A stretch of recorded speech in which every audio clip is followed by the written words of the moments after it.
can make money without any skills. So when you say make money, yeah, that's great. But really, consistent money is a byproduct of the kind of skills you've acquired. And unfortunately, I say unfortunately because all these skills are mental. They're not physical skills. They're not muscle memory skills. It's not like you can hire a tennis coach or hire a golf coach and show you how, to make the proper swing and just practice at it over and over and over again. And eventually you'll get it in your muscle memory and be able to swing the racket correctly or swing your club correctly. But still, even with that, a consistently good score in golf is a function of what? What's going on in your brain? Because you can learn how to swing the club absolutely perfectly, but not do it every time. And the reason why you're not going to do it every time is because there are going to be distracting thoughts flowing through your brain, causing you to focus on something other than what you need to be focused on in that moment. And it's the same thing with trading. If you're focused on the money, then you're not focused on the skills you're trying to acquire. In other words, really what I want you to do is get to the point by Sunday afternoon and say to yourself, the only reason why I'm going to trade Monday morning, the only reason why I'm going to trade is to use my trading as a means or a vehicle to acquire certain mental skills. The skills that you know that will promote consistent results, or that will result in a consistently rising equity curve, or an equity curve that rises on a nice consistent basis.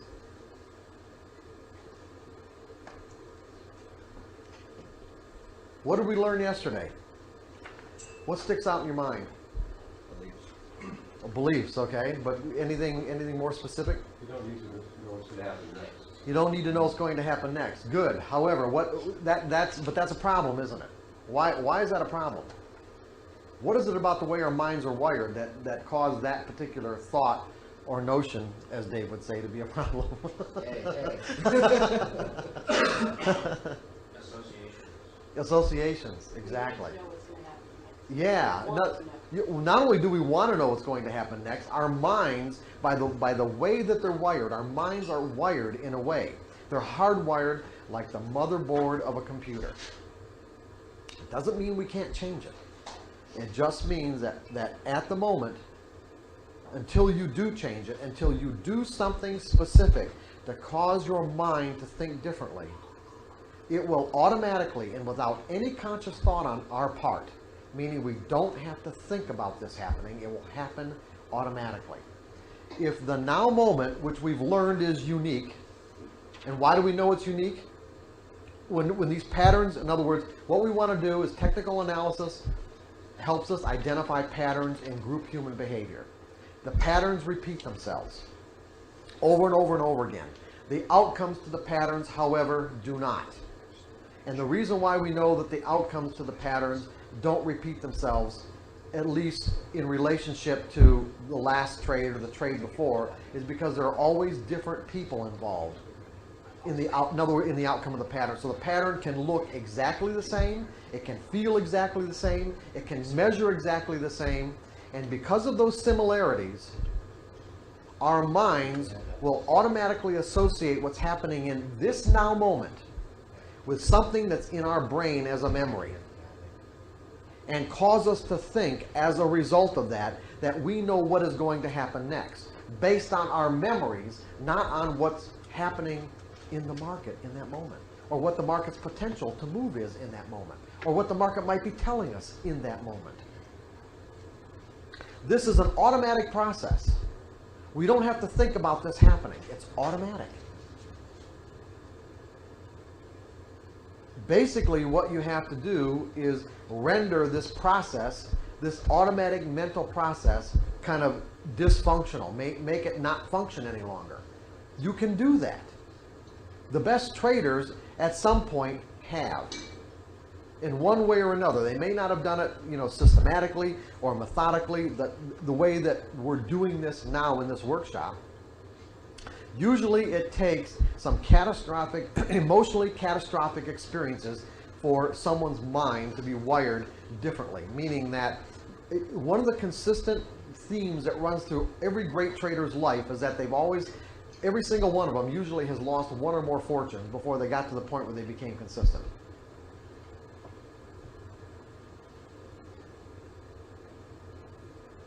It's these kind of catastrophic, and it doesn't happen to happen to you, Greg. Okay, that doesn't have to happen. Okay, I know, that's what I'm saying. But, you know, you probably read a lot of stories and thinking, okay, when's that going to happen to me? It doesn't have to happen. What? It happens. Anyway, go ahead. What are you going to say? Yeah, I was just thinking, one of the thoughts to me, you become, the longer you're in it, a lot of us, most of us have transitioned from other fields. Mm-hmm. The longer you've been in other fields, you come with more baggage. It takes you longer to, quote, get rid of your, this baggage because you work in other industries. It takes you longer to cleanse your mind. Well, it makes sense, doesn't it? I mean, think about it. I mean, let's put it this way. You take somebody who grows up in a trading family, whose father, let's say, trades, or his uncles or his brothers trade, and they know, they understand, let's say, the inherent nature of what trading is all about. And one of the first things they teach them is, you know, let's say, especially in Chicago, where there are a lot of trading families, where there are generations of traders that trade on the floors of the futures exchanges. I mean, one of the first things they're going to teach them is that, you know, let's learn how to cut our losses. First, let's learn how to scratch a trade, and then let's learn how to cut our losses. And so, the first thing, if you understand, is okay, if an inherent part of being a successful trader is first learning how to cut a loss, then, you know, it probably won't take that long for you to learn how to do it. And all the, let's say, all the thinking implications that go with doing that, as opposed to coming from a situation where, you know, you're coming from a profession where you're expected to know what's going to happen next. You're relied upon to know what's going to happen next. And even if you don't know what's going to happen next, you can say and act like you do, and people are going to believe you anyway. Right? That's right, because that's what people want. And if you're wrong, it doesn't matter, because you can intimidate people to make them act like you're right.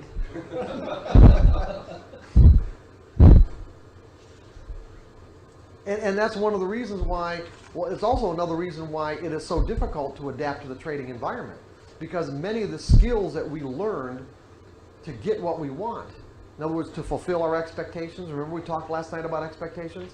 An expectation is what we believe projected into some moment, some future moment in the environment. And when the environment shows up the way we expect, we all feel good. So one of the ways that we've assured ourselves of having our expectations fulfilled is through our superior social skills. And what do I mean by superior social skills? Getting ourselves into a position where we can control other people. Whether they agree with us or not, whether their beliefs are in harmony with what we want or not, if we can, you know, if we can rise above, let's say, them in a way that causes us to have control over their behavior, then we can assure ourselves of getting what we want.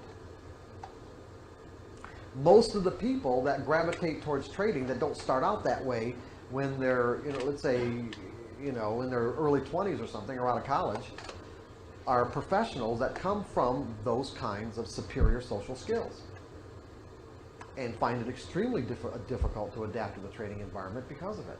Because the market just is going to do what it's going to do. And there isn't a damn thing you're going to do about it until you can trade at a level that, you know, you can basically cause prices to move in your direction. And even then, it's going to be difficult to make it happen for very long. And so the only thing you're going to find you have control over is the way you think. That's the only thing you're going to have control over. You can control the way you think. You can control how you perceive information. You can control, I'm going to say it again, you can control how you perceive information. But it's a completely different process. Now you're working inside yourself instead of working out there.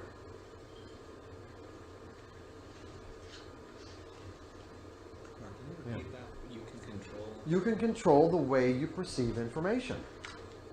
And that's really what this workshop is all about. That's why we're going to talk about the nature of beliefs, because there is a mechanism by which we interpret environmental information. There has to be. If you look at the nature of the environment and the ways that it can express itself, the environment can express itself in a virtually infinite combination of ways. And yet we don't perceive all those ways in any given moment. And not only do we not perceive all the different ways that the environment can express itself, we can be standing virtually in the same position and looking at the same event and interpret it in completely different ways. Now, why is that possible? How is that possible? How can two people interpret the same event in different ways? Completely different ways. And we've all been in these situations. It's the source of many of our most violent arguments. Different beliefs. That's right, different beliefs. In other words, we're perceiving the situation from different beliefs, different perspective. In other words, different beliefs are operating on our perception of information in a way where the information is interpreted in a way that's consistent with the beliefs we're operating out of in that moment. So when I say we can control how we perceive information, we control that process by changing the beliefs we're operating out of. We operate out of different beliefs, and we're going to perceive the information differently. Because the problem is this association mechanism that I've been referring to causes us to think that we know what's going to happen next. In other words, if the moment is similar, I've got a pattern. Not only is it similar, it's virtually identical to the last one that showed up 5 minutes ago or 5 days ago or 2 hours ago. 2 hours ago it was a winning trade. Now, if I let this association mechanism, influence the way that I think or how I see things, I'm automatically going to think that I know what's going to happen next. Automatically, without any conscious thought about it. And as a result of thinking that I know what's going to happen next, I will behave in a way that's consistent with what I think. And that behavior might, in fact, be a trading error. Remember the errors we put up yesterday? That is a list of all the things we can do, but those are the major things that we do that cause us to, detract from our ability to create consistent results. So I may hesitate. I might not predefine my risk. I might not end up taking profits. There's any number of things I could end up doing because I think I know what's going to happen next. When the reality is, what's the reality? I don't know. For me to know what's going to happen next, really, now think about this. For me to know what's going to happen next, I would literally have to be able to read the minds of everyone who's participating and everyone who has the potential to participate. So that I would know how when they cast their vote by putting on a trade, you might say, how that's going to influence direction overall.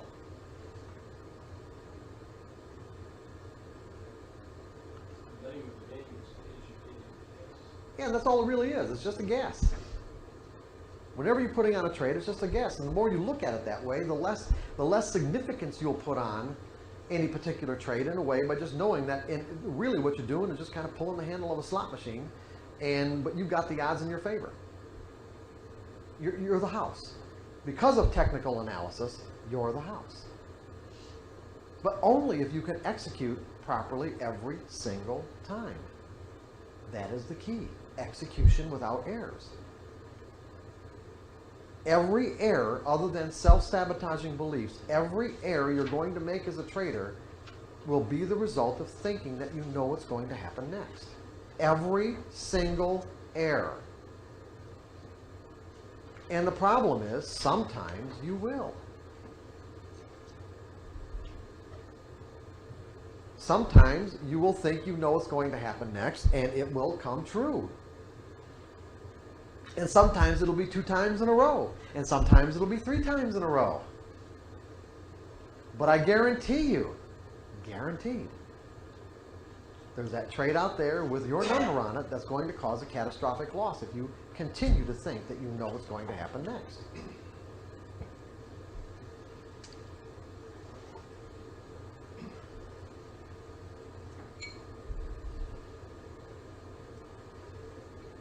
Because, again, I'm going to repeat, you can make money whether you don't make these errors or whether you do make these errors.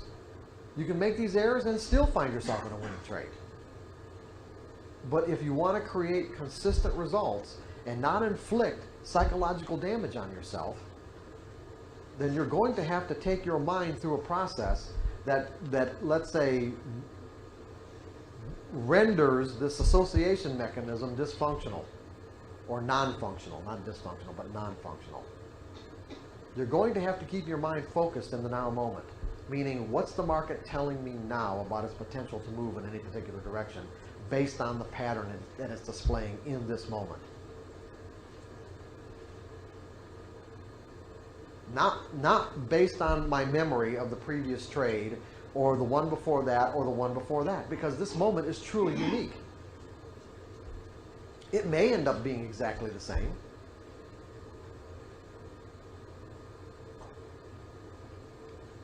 But if you allow yourself to think that, you are putting yourself in a position where you have the potential to make errors.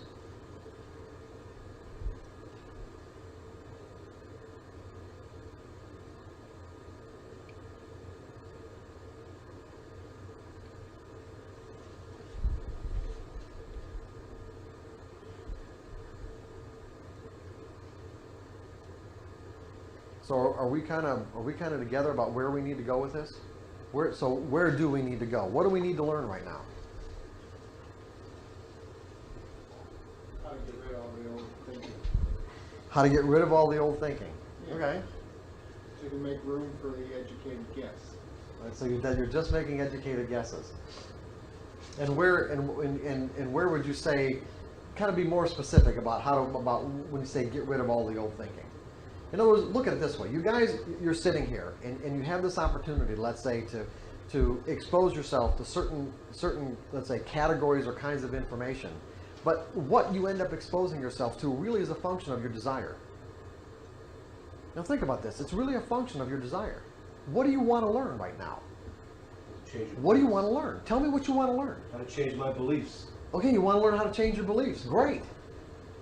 Do you want to learn that, John? No, No? Okay, so there you go. What do you want to learn?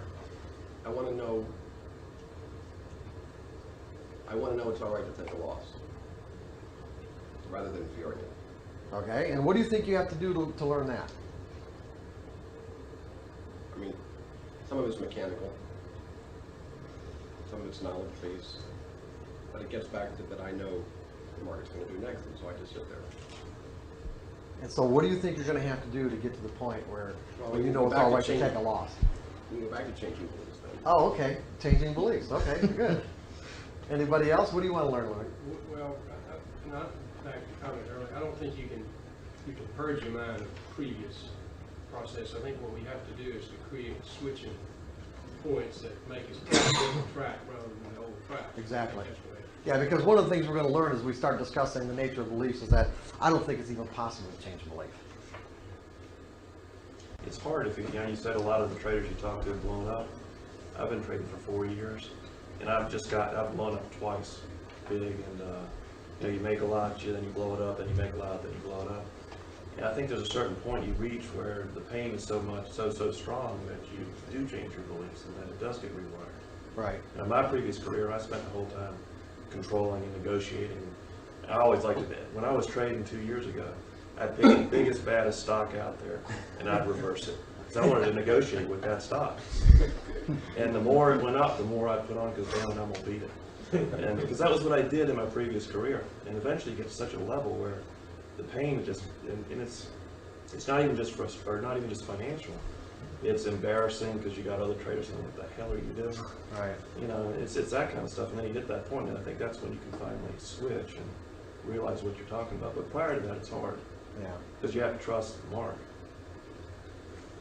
Don't you get to a point of replacement though? I mean, isn't some of that when you're taking a loss, you're supposed to put yourself in a mental environment where if you were out of the trade, what the reward of that is? I'm not sure if I know what you're getting at. When you say the word replacement, you're right. See, when I said, you're using the words, change of belief, what we're going to learn in terms of, at least the way I look at it, is that I don't think you can actually change the structure of a belief, that once it exists, it'll be in our minds till the day we die. But what we can do is draw the energy out of it. What we're going to learn about the nature of beliefs is that they're basically energy structures. And that you can draw the energy out of a belief that let's say we find is non-functional or dysfunctional, not non-functional, but it doesn't serve us. In other words, there are ways that it causes us to look at information and behave that doesn't serve our purposes, it doesn't serve our desires. And so what we can do is we can draw the energy out and replace it with another belief that we put energy into. But see, well, anyway, I'm going to get to that stuff later. But yeah, that's what you're doing. So when you talk about replacement, so you can go ahead and now finish what you were saying. I think that old track's always there, but you just indelibly superimpose the new track, and the more you do it, the more apt you are to make a mistake. But you're always going to be possibly yeah, on the wrong no, track. but see, no, Louis, no, here's the thing. The old track is always there, okay? However, what you're going to learn how to do today and tomorrow is take the energy out of the old track so that it doesn't have any potential. So that there literally is no more potential for you to behave in that way. Or for you to see or perceive in a way that's consistent with that belief. That's how you know you've really done the work. Is when your thoughts are never drawn back to, or you don't feel compelled to behave in that old way. What's that? Santa Claus belief. Yeah, exactly. Right. I mean, and see, yeah, in the disciplined trader, is it the disciplined trader or trading in the zone? I'm not sure which. Trading in the zone? Okay. I don't know. Anyway, look at it this way. That's a perfect example. I mean, I'm sort of getting ahead of myself a little bit, but it's a perfect example. If you can draw the energy out of one belief, if it's possible to do it with just one, it's possible to do it with any. And a perfect example is, I grew up believing in Santa Claus. Now, do I believe in Santa Claus now? What? Yeah, we want to trade, right. I wish. Now, listen, can you say that I believe in Santa Claus now? We don't know you don't know me, well, I don't, okay? But here, but that's a good answer. But here's what's really important about this, is that I would, in the course of my conversation with you, and the words that I would use, I would actually use words that don't really represent what's going on, just because that's the way we talk. So I would say, no, I don't believe in Santa Claus. But what we're going to learn in a little bit, as a matter of fact, when we get started with this, is that actually what I'm saying to you is that my belief in Santa Claus still exists in my mental system. There is a belief in my mental system that says Santa Claus exists. But I have another belief in my mental system that says that Santa Claus doesn't exist. It's a matter of which has the most energy. When I was 5 years old, the belief in Santa Claus had all the energy, and I didn't think any other possibilities existed. So therefore, if somehow or another I could transport myself back to that 5-year-old mentality, and somebody knocked on the door and said, Santa Claus, or all of us, for example, who grew up with that belief, and said, Santa Claus is out in the lobby, how would that belief act on my perception of that information and my behavior? What would happen? I would sprint to the lobby. My perception of the information would be that it's true, it's real, and the energy in that belief would cause me act on my behavior in a way where I would be jumping over you guys to get out in the lobby. I don't think so. I think I might have just changed it from the mode of the get fest What's that? to suddenly realizing you're in a give fest. Yeah. You are Santa Claus. If you have to produce. So who's that fool down the line? yeah, right. Yeah, exactly. So now, if someone knocked on the door and said Santa Claus is in the lobby, how would I behave? How would I perceive the information? Yeah, right. Oh, yeah, it would be irrelevant to me. and as a result of it being irrelevant, how, of me perceiving, interpreting that information as irrelevant, how would it act on my behavior? I would just keep on standing here. I wouldn't change it. Now, these two beliefs are contradictory beliefs. They're two contradictory concepts that exist in my mental environment side by side, let's say. But from a functional perspective, there's no conflict. You see, from a functional perspective, I don't have a conflict at all because one has all the energy, the other one has virtually no energy at all. That's what we're going to end up doing. We're going to end up identifying those dysfunctional beliefs, those that cause us to perceive market information in what? What do we want to do? We want to perceive market information or a lack of perceiving it as threatening, right? Remember the up and down ticks? Here, the up and down ticks, they're neutral, aren't they? From the market's perspective, it's just neutral information that form into patterns. The patterns give us an indication there's a higher probability of one thing happening over another.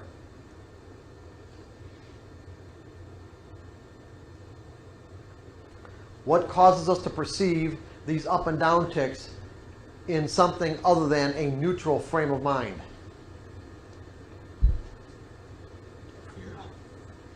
Our fears are one, but basically our interpretations, right?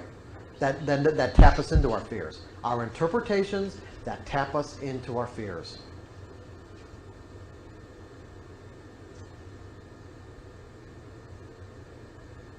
Say again. What causes us to perceive these up and down ticks as anything other than neutral? Our interpretations that tap us into our fears.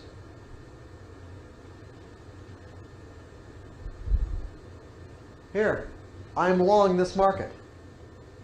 The market is giving me exactly what I want. I get 2 or 3 down ticks in a row. My interpretation taps me into my fear that the market's going to take my money away. Now, these ticks are no longer neutral. So far, these ticks haven't given me any indication at all that, let's say, whatever trend this is forming has been violated. Or even based on my rules that say, I've got to let this play itself out to tell me, what the possibilities are. Am I willing to accept the risk of finding out? Well, obviously, if I'm ready to jump out of this trade right here, then I have really not accepted the risk. But the point that I'm making is that now the down ticks take on something other than a neutral, let's say, valence. Now they're either overly negative, or maybe even overly positive. How many of us have been in winning trades that think that, it's never going to end? How does that happen?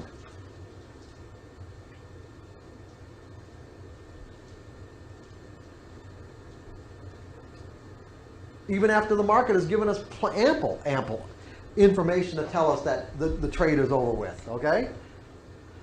Here, you get so enthralled over the fact that the market's going up, up, up, up. You forget about the fact you've got significant reference points with this high, this high, this high. The market gives you an isolated high, starts reversing, and you know what? You didn't take any profits. You're down here at your original entry point. Next thing you know, you're losing money on the damn thing. Didn't take a dime out of it.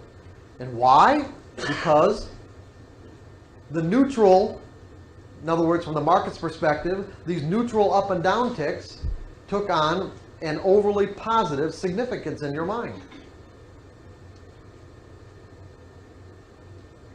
Based on your interpretation.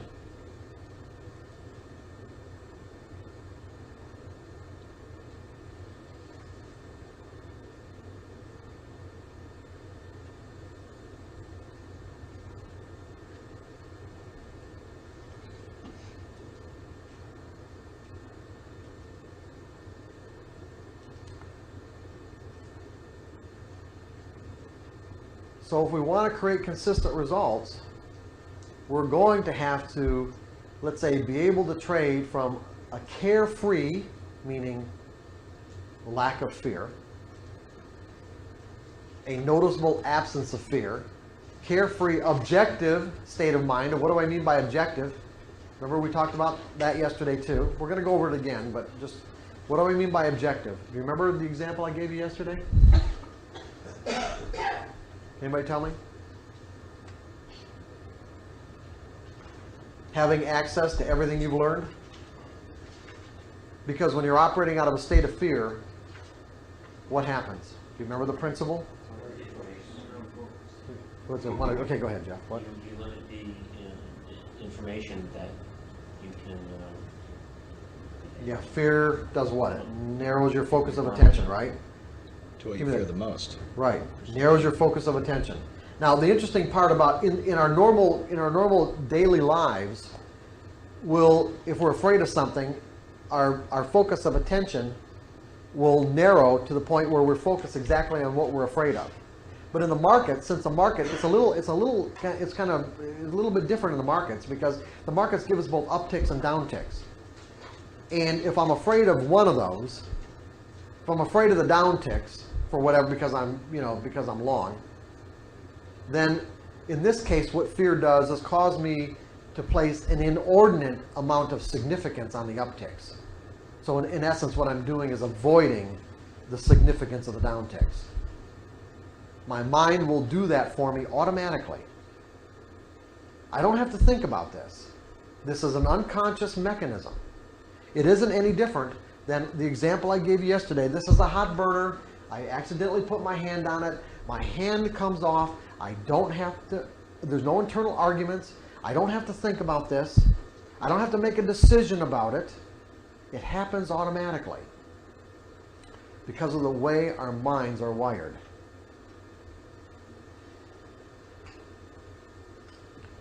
So what we're doing is we're becoming conscious of these mechanisms so that we can do something to compensate for them. If it is our desire to create consistent results or fulfill the potential that we know exists in the market.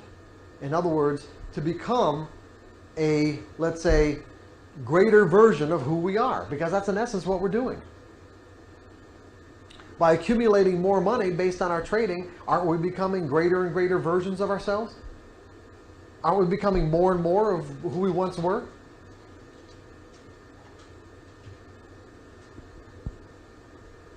Because as you accumulate more money, what are you going to do with it? You might hoard it, but then again, you might spend it. And as you spend it, you're just, you're creating something different. You're creating something other than who you once were, based on the ways you can express yourself that you may not have been able to express yourself in those particular ways because you didn't have the amount of money that you have now.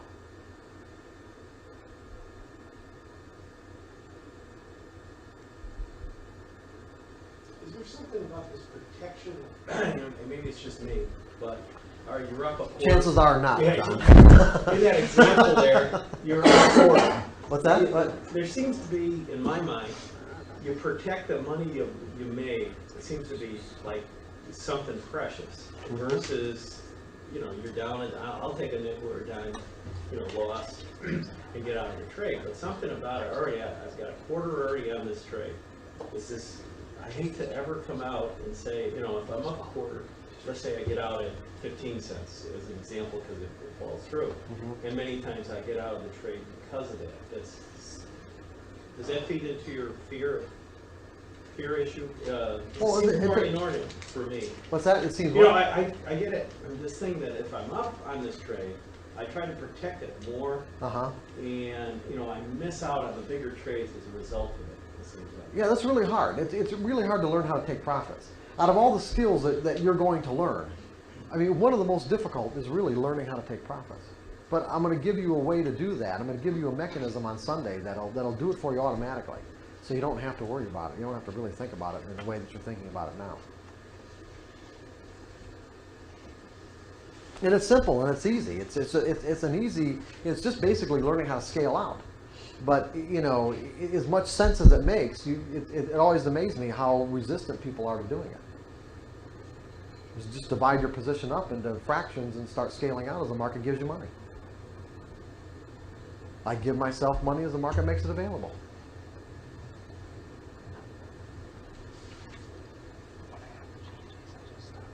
And then if it comes back, or it comes back to your entry point even, you know, it's like you still have a fraction of your position on, and you can let it see if it's gonna just bounce right back off support again and go right back up, or go through it, and then maybe might take a small loss on the last portion of it. But then again, since you don't know how far it's ever gonna go when you get into a position, you wanna be able to set your whole profit-taking regimen up in a way where you can take maximum advantage of whatever the move is, whatever the move ends up being. I think I had a little breakthrough. I got out here that I had wrote out, you know, on the plane yesterday, what I wanted out of this. One is I wanted to be more patient, and two is I wanted to basically let go of the fear, so that when I'm buying it on the bid as it comes in your example, that when I buy it, I don't just immediately bail out when it goes down another tick. And I think what I got was, what you said was, I didn't accept the risk of the trade in the beginning. Right. So it's basically, if you just accept the risk of the trade, I can be more patient, and I can allow it to jiggle against me or hold it and go from there with it. Right. And so that was my breakthrough. And what does it mean to accept the risk? What exactly does that mean, Greg? I guess it means to just adhere to my stop loss, and that's okay. The part that I was looking for was that's okay. What does it mean to accept a risk? What does it mean to accept anything? I'm not sure I understand. Well, that's why we're doing this. Okay? What do you think it means to accept anything? What are the implications of acceptance? Whether it's in the market or anything else in your life. What are the implications? Understanding. Okay, understanding. Realizing you made a mistake. Well, It's predefined that you accept that as just. no, I'm not. I'm doing more generic, not the market. What does it mean to accept anything? Whatever happens, It's you're okay. comfortable with it. There you go. When I said okay, whatever happens, you're comfortable, meaning you're at peace with whatever happens. In other words, the situation is completely reconciled in your mind. If you're going to risk a penny on that trade, or risk a dime, or whatever you're going to risk, that you have genuinely accepted. Genuinely meaning you're at peace with the fact that you're willing to spend the money. Right. And there's no internal conflict. So although we're getting way ahead of ourselves, but we're in this moment right now for Greg, okay? That's all right. It's just so so Greg, what would it mean if you're not at peace with it? I guess if I'm not at peace with it, I got fear. And then what are you going to Cause me do? more harm. Okay, what are you going to do then? You're not. See. So now you've realized. Now you're looking at this chart. You say, okay, I've got to risk a dime. That's what the market's telling you, right? Based on the pattern. Yeah. Based on your previous experience at this pattern, saying this pattern warrants risking a dime to find out if it's going to work, right? But now you're learning to monitor yourself and realize that you're uncomfortable with that dime. You're not at peace with it. It's not reconciled. There's conflict. And you can know that in many, many different ways.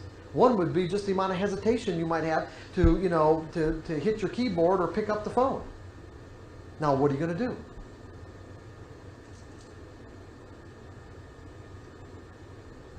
What am I going to do? I gotta find some way to deal with the fear. I got to do a little more breathing. I guess I got to acknowledge that the fear is there, and then reevaluate. Do I want the risk? Do I want the Okay, time? good. Now, and what might the solution be? Then my solution is say, yeah, okay, I can live with that and go on. What if you're just kidding yourself? What if you're lying to yourself?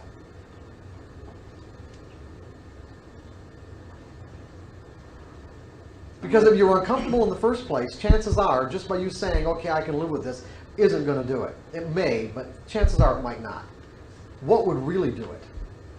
What would really get you comfortable? I guess just trusting myself that I know that if it goes down the dime. No. No? No. What's going to get you comfortable? Only if it goes in my way. I don't know. No, if you take another risk, something that you are comfortable with. Yeah, scale back until you are comfortable. So if you're trading 1,000 shares, trade 500. And if you're not comfortable with 500, trade 200. If you're not comfortable with 2, trade 100. I don't like that answer.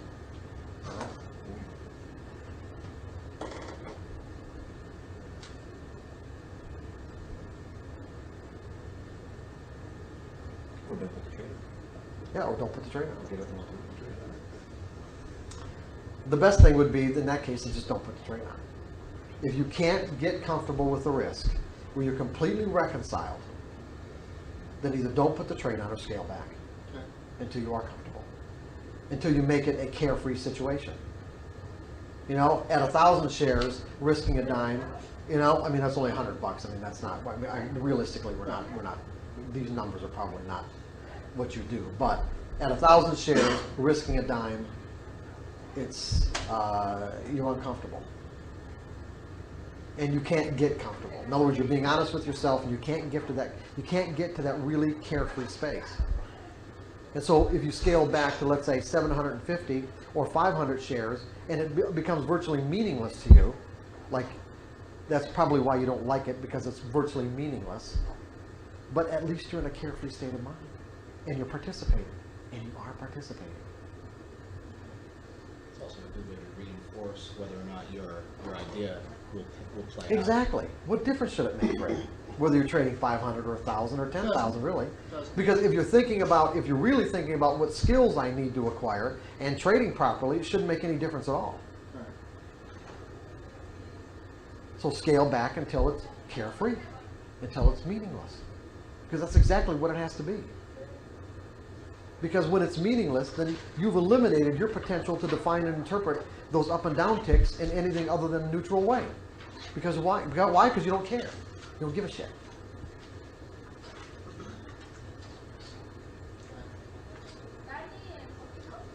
Yeah, good. So that does make sense to you? No? You don't like it? Oh well. I guess, I want to argue with you. I guess because I've been, scaling back, I've been in trades where you got 100 shares and you're scared, and been in trades where you got 5,000 shares and you're scared. And I can see I can completely agree with you. You got 100 shares and you're scared because you don't trust the pattern, even though you're only trading 100 shares. You're in a 5,000 shares because you're scared, because 5,000 shares you're risking too much in relationship to the amount of equity that you have. In any case, you're still, well, let's put it this way, you still have the potential to make trading errors because you're afraid. Now, I'm not saying none of these trades are going to work out. Any one of them could work. well, I think maybe what it is because I've been burned for 10 points in a minute and a half. You can't get out of 100 shares. So, And and would that be in a market that is in a stock that's pretty liquid or illiquid? That's liquid. Oh, yeah, that's right, trading illiquid stocks. Yeah, but you Okay. said it was liquid. It's an IPO. Glad that even at 1,000 shares. What? I understand what you just saying a minute ago, imply that you should be in a carefree state. If you're not, you don't get out. That's right, exactly. So there's no in between. That's right. Originally- Or scare. Or let's put it this way: if there is an in between, you're aware of it, and you're constantly monitoring yourself. But we're getting way ahead of ourselves right here. We really are. Yeah, one So, question. what? You can start off being in a carefree state of mind, right? Yeah. Let's say you've actually got to that point. Where Okay. You can trade, you can Right. handle the risk, you just predefine, you accept it. Then something happens like, as John, Great. Greg says, and all of a sudden, the market really moves against you, and you can't get out. How do you stay carefree under the circumstances? I mean, you're really like taking a beating. You may not. You didn't You may really not do anything be. wrong. I'm not saying you. First of all, Drake, you can't. When you say how do I stay carefree, it's not a matter of how do I do it in the moment, because it'd be extremely difficult. In most cases, probably impossible. What you do is you set up the circumstances in your mind in advance, so when these situations occur, they don't affect you in the way that they used to. In other words, it's the kind of training that you go through. So for an example, this isn't any different than pilots or people in the military or people that their profession is inherently dangerous, where they have to do rescue missions or something like that. What they do is they train over and over and over again, so that what would be catastrophic to a normal person is just everyday circumstances to them. He's handling it. Yeah, so you can handle it from a relatively, if not completely carefree state of mind, confident, carefree state of mind. It's a matter of how much training and work you want to go through to get yourself to the point where a circumstance like that wouldn't affect you. It's possible, Jake. It really is. It's just a matter of how much effort you want to put into it. If you believe your edge is, if you believe you have an edge too, then the vacuum, sometime in the future, is going to go the other way. That's right. You'll All get that vacuums is in your out favor too. Right, exactly. You will. You'll get vacuums in your favor. That's right. But I think the downside of what you're saying is you control the amount of capital you risk in that particular trade. Because my partner's in a trade, and he's been sitting 4 weeks and it's still closed. So Wait. Say this again. Your partner what? he was in a trade where the stock ceased trading. Well, the probability is that they had some sort of violation or policy or whatever, and he probably will lose all of it. So you've got Right. to enter any trade with the idea that Right. happens. That's right. Exactly. Like the You can't exercise. control it. That's right. But the exercise that we're going to set up tomorrow, like the trading in 20 trade sample sizes, we've got to set this up in a way where the amount of money that you would need to risk to do this exercise is equivalent to losing on all 20 trades.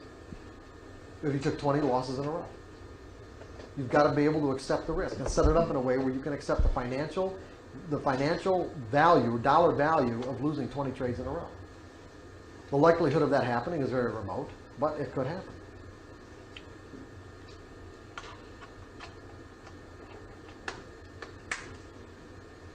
At least from my perspective, I get caught in these vacuums because I'm trying to guess the market. I'm trying to find the bottom, and then the market, I know this is the bottom, and I'm fishing for it, and then the market just starts screeching down further, and I'm caught in it.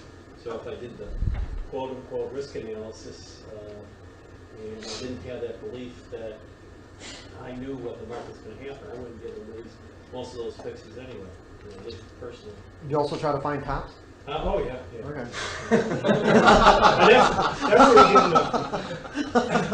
That's when the market rolls and you get caught in it, for the most part.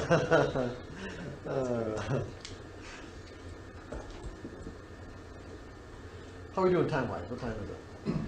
So, Almost 9. it's 10 to 9.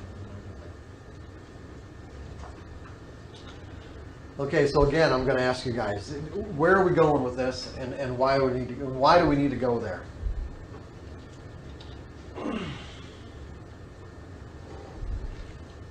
It goes back to changing your perception of your beliefs, or I guess rewiring your beliefs. And the reason we need to go there is you're not going to achieve what you truly want to until you address that. Okay. So we can learn to think in probabilities. Right, so we learn to think of probability, right. Because that is the nature of the way the market moves, right? See, when we're dealing with people, interacting with our family and our friends, based on what they believe and what we've learned about the nature of the way they express themselves, we can pretty much count on what they're going to do and under what circumstances they're going to do it. And when they deviate in their behavior, we can chastise them for it, can't we? Right? And we can, sort of like a rubber band, and snap them right back if that's what we, if that's what we think is appropriate, and we're inclined to think that way.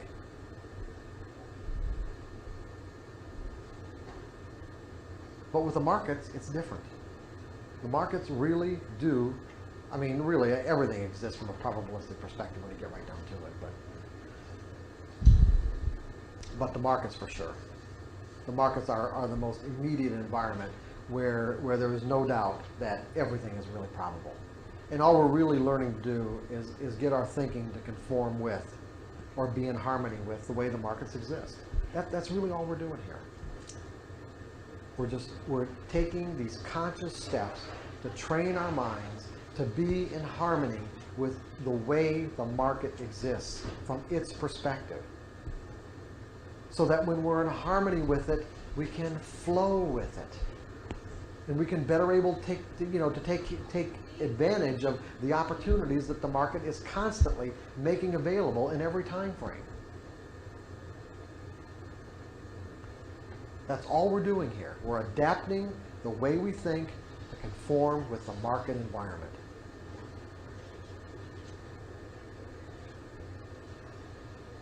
Because we know that the way we think now doesn't work real well. That doesn't mean we can't have winning trades. It doesn't mean that we can't even create, some level of consistent results even.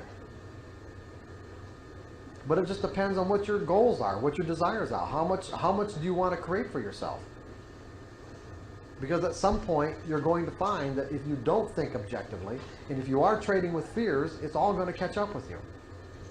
And then it starts to get really frustrating, or exasperating, or, the most exasperating thing that you could think of in terms of the way it's affecting your life.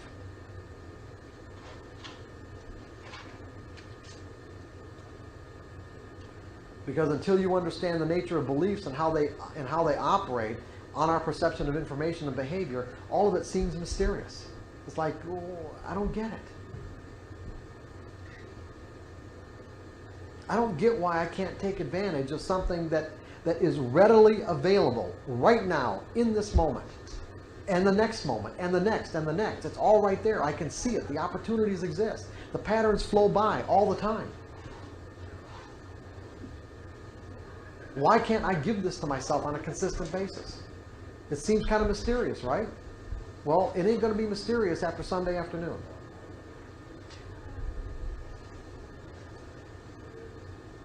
You'll know what you need to do. I guarantee you that. You will know what you need to do.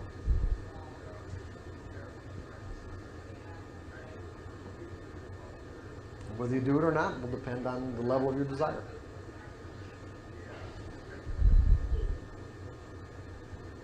Just like anything else. When you make up your mind to do something, what happens? That's right. When you really, genuinely make up your mind. Now, what does that mean when I say make up your mind? Not necessarily. When you make up your mind, basically, the implications are you make up your mind with so much energy, with so much conviction, that you have literally wiped away all the other conflicts. Now, think about what I just said. When we make up our minds about something, that's what that implies. When we make up our minds about something, we're doing it with so much energy and so much conviction that we literally, I'm going to use the word erase, but that's really not what happens.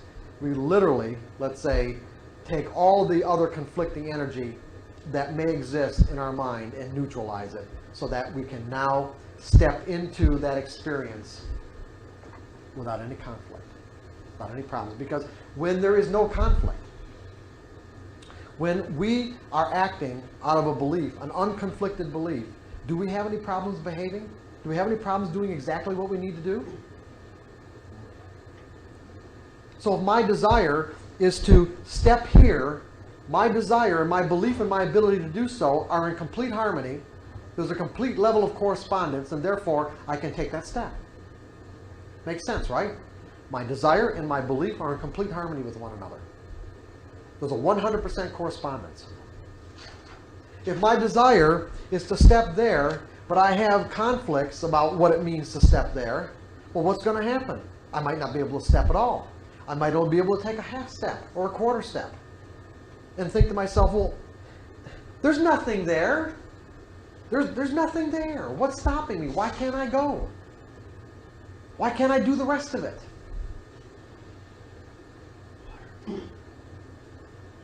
Because mental energy is tangible. See, there might not be anything physically impeding my progress. There might not be anything in the environment that says I can't do that. And that's why trading is so frustrating, because there's nothing in the environment stopping us. There isn't anybody saying no, no, no, no, no, like when we were kids. Or in a corporate environment where you have ideas. And there's somebody above you saying, no, no, no, that won't work, or that's ridiculous, that doesn't make any sense, I don't like it. See, there's none of that. And now we have direct access to the markets electronically. We don't even have to pick up phones anymore. We don't even have to listen to our broker anymore, say, oh, you really want to do that? Are you sure? It's point and click, point and click. Instantaneous feedback, instantaneous fills. Couldn't be better than that. It couldn't be easier. Can you repeat something, Mark? You said whenever you step into something with 100% conviction, you erase. Oh, you erase all the conflicts. All conflict. When you make up your mind, making up your mind implies that you're doing it with so much energy and so much conviction that you're basically erasing any other conflicting energy that's inside of you.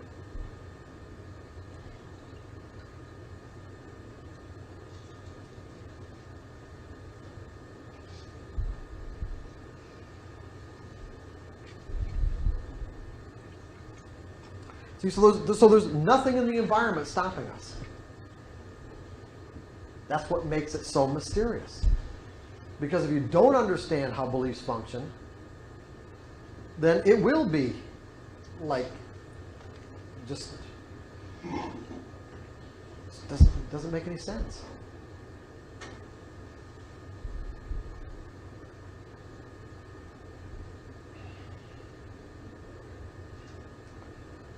So that's why we're going to learn about beliefs. Or I'll give you another example. It would be who has seen situations where scientists have done experiments with fish, for an example.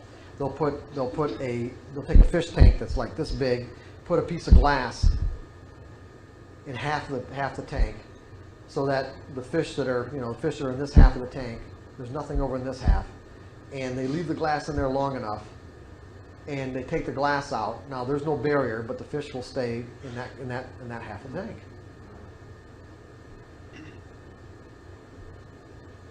Same thing with electronic dog collars. Beliefs are tangible. That's what we're going to learn.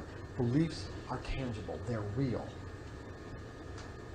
So for an example, you put an electronic dog collar on a dog because you want them to stay in a perimeter. What you do is you bury a wire with a radio transmitter on the collar, so that every time the dog gets near the perimeter, and usually do it with some visual things too to reinforce it, they'll start getting electric shocks. And the closer they get to the perimeter, the more intense the electric shocks get. You don't have to do this very long, and you can turn the system off, even take the collar off, and the dog will stay in the perimeter. And also, I think conceivably, feel the electric shocks. That's why they stay in the perimeter. See, there isn't anything physical causing the shocks anymore. It's all inside their mind. I know people who have to literally have done this, and have to pick up their dog and carry him beyond the perimeter to put him in the car. It doesn't work any different with people. It's exactly the same. Once we acquire a belief about something, that belief will limit the way we perceive information and how we behave in a way that's consistent with the belief, regardless of what other opportunities or potentials exist beyond that belief.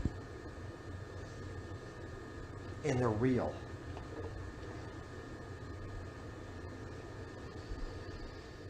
So let's take a break. And we'll... Okay, so we're ready, right? Go ahead, Greg. I have a question. Greg has a question. Yeah, good.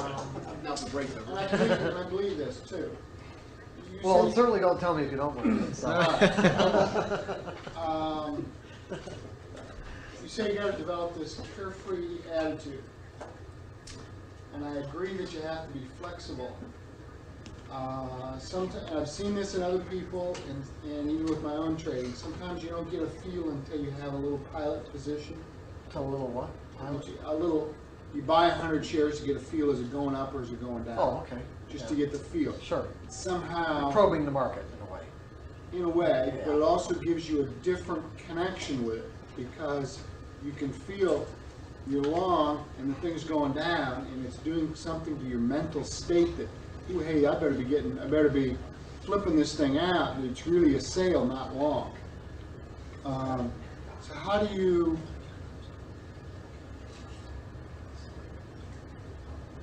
I've seen people, arbitrarily, they don't, they come back from lunch and they just immediately, within 3 minutes, put on a position because they want to get the feel again. Sure. How does that reconcile with the carefree attitude? Well, I don't care if it's going up or down. I mean, I don't know. First of all, I don't really see a contradiction, okay. but it's also a better question for tomorrow. All right. Okay, because that's the kind of question that's the kind of question that relates directly to what we're going to talk about tomorrow anyway. Okay. So you want to save it till then. All right. Okay. We'll just wait till John's done. Because right now we're going to talk about the nature of beliefs and get into that stuff. Since we know exactly why we're doing this, right? Everyone, we're all together on this. We know exactly why we're going to talk about beliefs. So I sure hate to talk about it when everyone doesn't know exactly why we're doing this.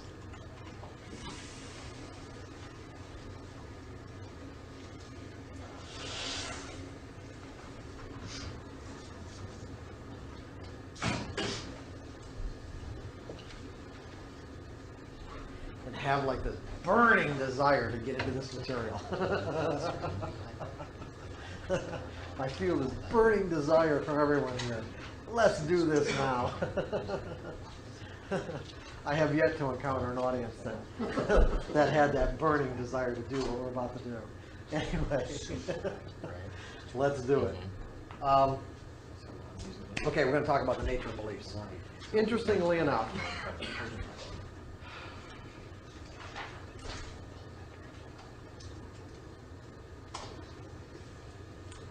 there probably isn't anything about that has more impact or influence over the way we experience our lives than our beliefs. And interestingly enough, if I were to say, well, let's just do an inventory. Let's just start out writing down just exactly what do you believe? Chances are your minds will go blank. And you wouldn't even be able to think of one belief. Now, then you start thinking about political beliefs and religious beliefs and things like that. But the point that I want to make is this, is that, like I said, beliefs, there isn't anything that has more of an impact on the way we experience our lives than what we've learned to believe. And yet, we don't normally go about our lives thinking about the impact of what we believe on how the way in which we experience our lives, the way in which we experience our lives. In other words, think of it this way: we weren't born with any of our beliefs, were we? Right? Did anybody think that we were born with any of our beliefs?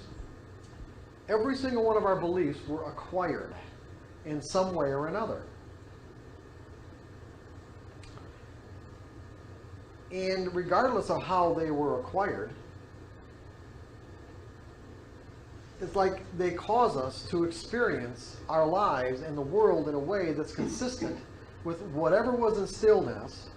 And in many cases, what was instilled in terms of what we believe was done so not at our conscious direction, and certainly not from a conscious choice. But yet, these beliefs that were instilled still have this major impact on how we live our lives, regardless of whether or not we want to live our lives that way. Because there can be a huge difference between what we learn to believe and the way we want to express ourselves. So just as a little bit of an overview, it's like beliefs have this major impact, and yet it seems like we know nothing about them. Now think about this. It seems like we know nothing about our beliefs. I don't mean any specific belief that we might have about the nature of the way the world exists or our relationship to it. I mean just about the characteristics of a belief. We know a lot about the physiology of our anatomy. We know how our eyes function and how our ears and our hands and our arms and our legs and our muscles and our internal organs. Scientists have been dissecting bodies for years. And it just seems like it's only lately that even the psychiatric community has started to focus on specific beliefs instead of personality traits or personality characteristics. Because our behavior is definitely influenced by a combination of both. And you could say that personality characteristics are, in some cases, probably genetic. In other words, our behavior is a function of both camps, meaning environment and genetics, what we've learned to believe in relationship to the kind of inherent characteristics that we were born with. Because we're definitely born with certain filters about the way we interpret information. Those are just basic filters. Some children seem to need more attention than others. That's a filter. Some children seem to be more outgoing than others. That's a filter. Some children seem to be more inquisitive than others. That's a filter.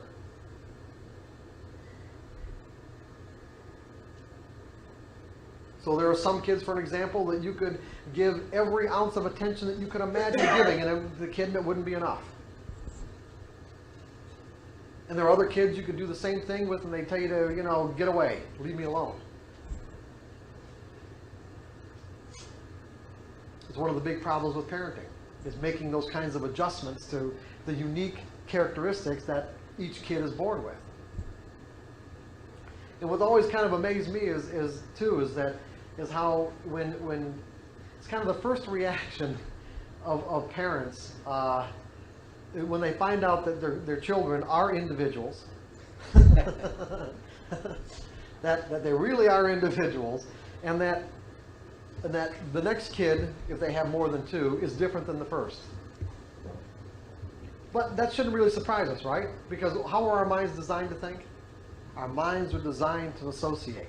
So what's going to happen is that when the second child comes out and into the world, our mind will automatically associate the second with the first, making the two identical because of the similarities, and then only to be shocked to find out that, oh, this is a different kid. In some cases, it can be completely different. Does that all make sense now? Why parents would be shocked? Because of this automatic association mechanism. And everyone also, too, keep in mind, because something I didn't say before is that everyone's mind has a different, let's say, toleration levels, let's say, for what's similar or dissimilar. Meaning that we can take something that's going on right now in this moment that has similar characteristics or properties than something that's in our mind. How similar it has to be to make it identical in our mind is all different based on the individual. In other words, it seems to be different tolerances for that kind of similarity or dissimilarity when the two get connected in one and the same. But I'm going to go into more detail on that in a second anyway. So what I was saying before is that beliefs have certain properties and characteristics. It doesn't really matter what the belief is. They have certain properties and characteristics.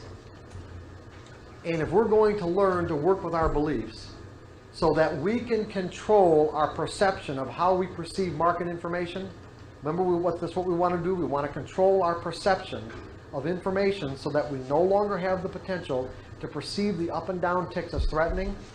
Then we've got to understand how they work. So we're going to get into like a mini psychology course here for the next couple of hours so that you have this kind of basic understanding of how beliefs function so that you know how to work with them.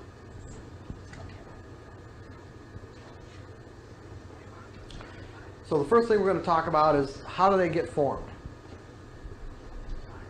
What are they and how do they get formed?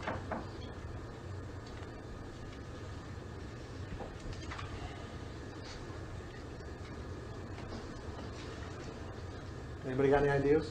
Experience. Your experiences, okay. Now, when we talk about experiences, what are we really talking about? Let's look at the most fundamental level, because that's what we have to do. Just life in general, day-to-day activity. Day-to-day activity, but look at it like when you're talking about an experience, like what is an experience? What is it? Perception of people. Well, okay, perception and feedback, but aren't we connected to the external environment? In other words, you know, like anything inside my skin, let's say, or let's say I'm going to say inside my mental environment, can be or is different than, I want to make a distinction between the two. Our mental environment and the outside world. We're connected to the outside world through our 5 senses. I'm connected to this external environment through my eyes, my ears, my nose, sense of touch and taste. What happens, and the external environment acts as a force. So we could say, let's categorize everything outside, regardless of what it is, as a force, expressing itself. Everything outside is expressing itself. Everything in the external environment. It's like a hot stove, you know, you perceive it when you. Okay, but see, you could say, is the hot stove, how is the hot stove expressing itself? Well, perception? No, think of it from the stove's perspective. How is the hot stove expressing itself? Neutral. No, it's not neutral. No. But it doesn't care. It may not care, but it's not neutral. Not neutral from our perspective anyway. How is the hot stove expressing itself? Giving off heat. As heat. It's energy, it's heat. It's expressing itself as energy. That's what I want to get at. There's this cause and effect relationship between ourselves and the environment. In other words,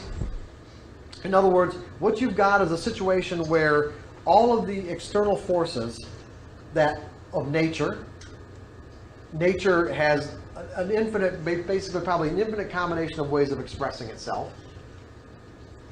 You've got humans, everybody outside of ourselves, and all the different people and all the different cultures and all the different ways that people believe about the way the world exists. They will express themselves in a way that's consistent with their beliefs. So that you take nature, plants, animals, waves, air, volcanoes, whatever, plants, animals, insects, people, and then everything man-made. Now think about this, and everything man-made, which also expresses itself, these are all external forces that can express themselves in virtually an infinite combination of ways.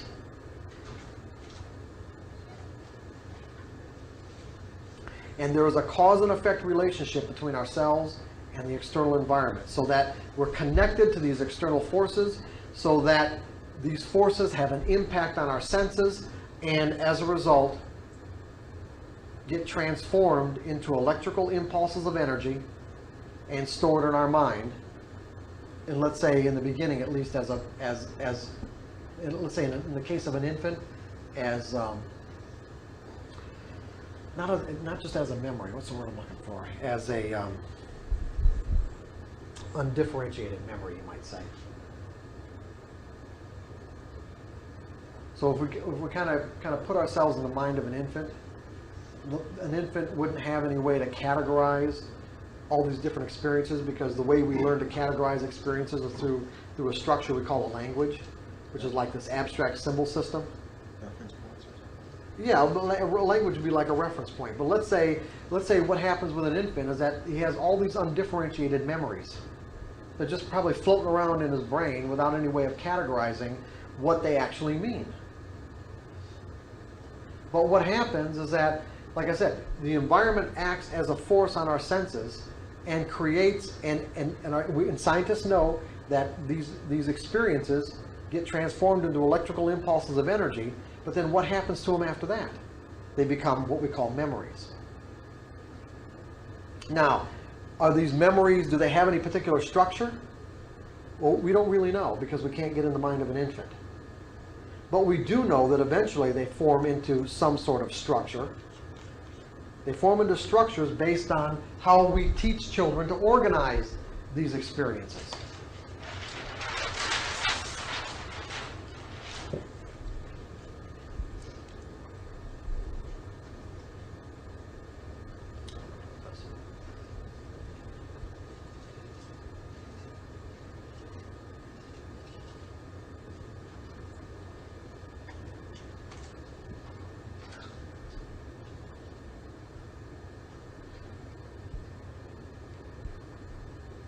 Hold on one second. Let me decide how I want to go from here.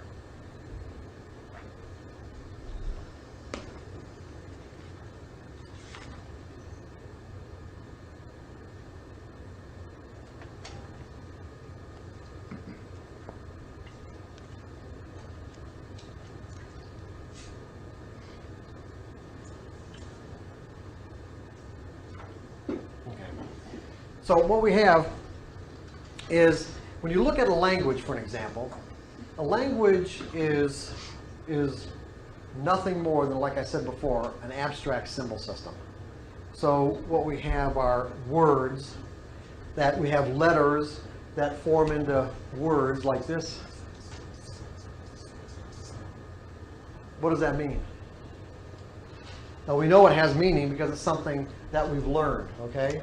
We have, let's say,